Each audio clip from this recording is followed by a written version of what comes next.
The One Year Bible Storybook by Virginia J. Muir.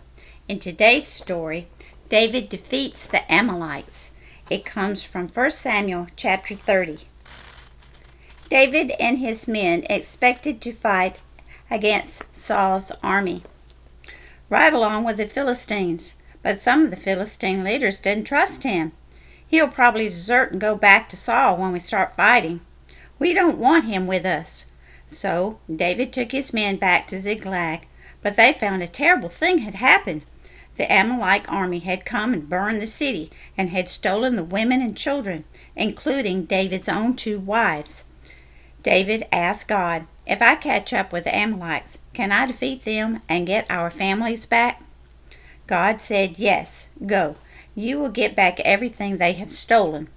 So David and his men started out. Along the way, 200 of the soldiers were too tired to go on and stayed behind. The rest of the soldiers soon caught up to the Amalekites and fought fiercely with them for a day and a night. At last they killed almost all the enemy and were able to take their wives and children and property home, along with livestock they took from the Amalek camp. When they rejoined the 200 who had stayed behind, some of David's men said, "They don't deserve any of the loot, because they didn't do any of the fighting." David said, "No, that's not fair.